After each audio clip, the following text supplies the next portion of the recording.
ഒരു കാലത്ത് മലയാളികളുടെ പ്രിയപ്പെട്ട ഡെസ്റ്റിനേഷനായിരുന്ന കാനഡ ഇപ്പോൾ പലതരം പ്രശ്നങ്ങൾ കൊണ്ട് മലയാളികൾക്ക് ഇഷ്ടപ്പെടാത്ത ഒരു സ്ഥലമായി മാറിയിരിക്കുന്നു.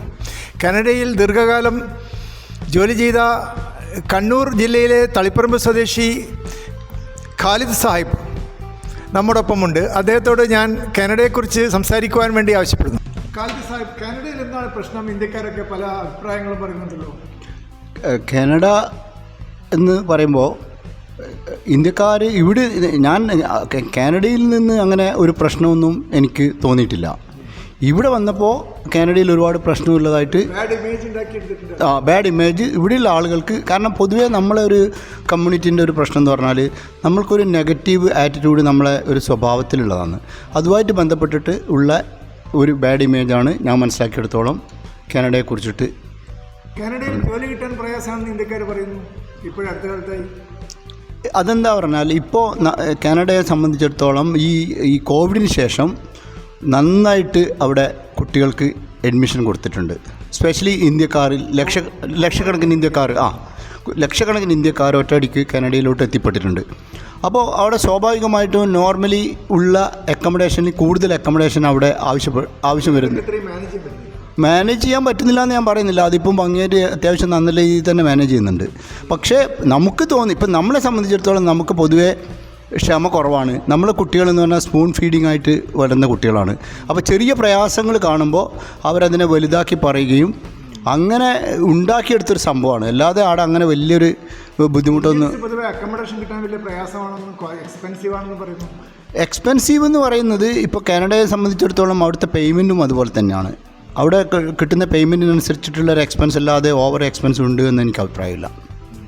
കാനഡയിലുള്ള സിറിയൻ കമ്മ്യൂണിറ്റിയും ആഫ്രിക്കൻ കമ്മ്യൂണിറ്റിയൊക്കെ വളരെ കോമ്പാക്റ്റ് ആയിട്ടാണ് ജീവിക്കുന്നത്, നല്ല ഹെൽപ്ഫുള്ളാണ്. ഇന്ത്യൻ കമ്മ്യൂണിറ്റിയിൽ നിന്ന് നിങ്ങൾക്ക് അങ്ങനെയുള്ള ഹെൽപ്പ് കിട്ടുന്നുണ്ടോ? അതെന്ന് വെച്ചാൽ കാനഡയിലുള്ള സിറിയൻ കമ്മ്യൂണിറ്റി ആയാലും അഫ്ഗാനികളായാലും ആഫ്രിക്കൻ കമ്മ്യൂണിറ്റി ആയാലും അവർ ഒരുവിധം എല്ലാം മിക്കവാറും അവിടെ വന്ന നല്ല ശതമാനം ആൾക്കാർ അഭയാർത്ഥികളാണ്. അപ്പോൾ അവർക്ക് ഗവൺമെൻറ്റിൻ്റെ സൈഡിൽ നിന്ന് പൂർണ്ണമായിട്ടുള്ള സഹായങ്ങളും സംവിധാനങ്ങളൊക്കെ കിട്ടുന്നുണ്ട്. പക്ഷേ ഇന്ത്യക്കാരെ അവിടെ വരുന്നത് അഭയാർത്ഥികളായിട്ടല്ല, കൂടുതലും വരുന്നത് പഠിക്കാൻ വേണ്ടി വരുന്നവരാണ്. അപ്പോൾ അവരെ സംബന്ധിച്ചിടത്തോളം ഗവൺമെൻറ് സഹായം അവർക്ക് ആവശ്യമില്ല.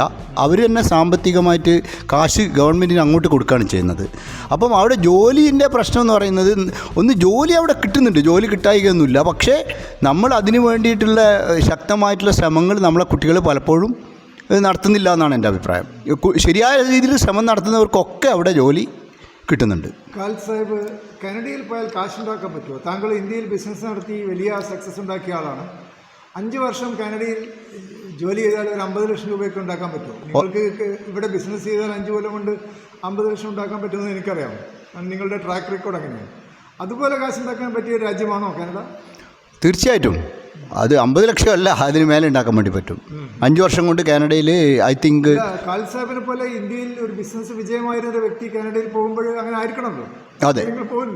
അതെ, ഉറപ്പായിട്ടും അവിടെ പൈസ ഉണ്ടാക്കാൻ പറ്റുന്ന രാജ്യം തന്നെയാണ്. ശരിയായ രീതിയിലുള്ള ഇൻവെസ്റ്റ്മെൻറ്റും ശരിയായ രീതിയിലുള്ള വിദ്യാഭ്യാസവും കാനഡയിൽ ലഭിക്കുന്ന ഇന്ത്യക്കാർക്ക് അവിടെ അവർക്ക് അനുസരിച്ച ജോലിയും അനുസരിച്ച സോഷ്യൽ ലൈഫ് ജീവിതം അവിടെ കിട്ടും. കാനഡയിലെ കേരള കമ്മ്യൂണിറ്റി എങ്ങനെയുണ്ട്? നല്ല പ്രോഗ്രാംസ് ഒക്കെ നടത്താറുണ്ടോ?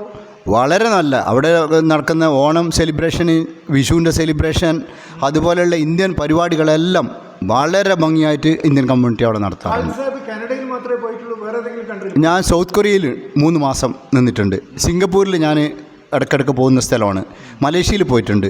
പിന്നെ ഗൾഫ് കൺട്രീസിലെല്ലാം ഞാൻ പോകാറുണ്ട്. പൊതുവെ യാത്ര ഇഷ്ടപ്പെടുന്നവരാണ്. മലേഷ്യ, സിംഗപ്പൂർ, മിഡിൽ ഈസ്റ്റ് കൺട്രികളിലൊക്കെ എക്സ്പീരിയൻസ് ഉള്ള ഒരാളെന്ന നിലക്ക് കാനഡയുമായി കമ്പയർ ചെയ്യുമ്പോൾ ഏത് കൺട്രിയാണ് ഇന്ത്യക്കാർക്ക് ഏറ്റവും നല്ലത് താങ്കളുടെ അഡ്വൈസ്? അത് നമുക്ക് അങ്ങനെ അതിൽ പറയുമ്പോൾ ഒരു വ്യത്യാസമുണ്ട്. ഇപ്പോൾ സിംഗപ്പൂരിൽ നിങ്ങൾ നല്ല കഴിവുള്ള ഒരാളാണ്, നല്ല രീതിയിലുള്ള ഒരു നിങ്ങൾക്ക് വളരെ എഫിഷ്യൻ്റാണ്, ഹൈലി ക്വാളിഫൈഡ് ആയ ഒരാളാണെങ്കിൽ നിങ്ങൾക്ക് സിംഗപ്പൂരിൽ ജോലിയുണ്ട്. കമ്പാരിറ്റീവ് ടാക്സസ് സിംഗപ്പൂരിൽ കുറച്ച് കുറവാണ്. എക്സ്പെൻസ് കാനഡയും സിംഗപ്പൂരും ആയാലും വ്യത്യാസമൊന്നുമില്ല. ഓൾമോസ്റ്റ് രണ്ടും ഈക്വലാണ് എക്സ്പെൻസ് വരുന്നത്. അപ്പോൾ സിംഗപ്പൂർ പ്രൊഫഷണൽസിന് നല്ല ഒരു സ്ഥലമായിട്ടാണ് എനിക്ക് തോന്നിയത്. പിന്നെ സൗത്ത് കൊറിയനെ കുറിച്ച് പറയുകയാണെങ്കിൽ അവിടെയും നല്ല എഡ്യൂക്കേഷൻ ബാക്കപ്പിന് പറ്റിയ സ്ഥലം തന്നെയാണ്. ഇന്ത്യക്കാർക്ക് പഠിച്ചിട്ട് അവിടെ ജോലി കിട്ടാൻ സാധ്യതയുള്ള സ്ഥലമാണ്.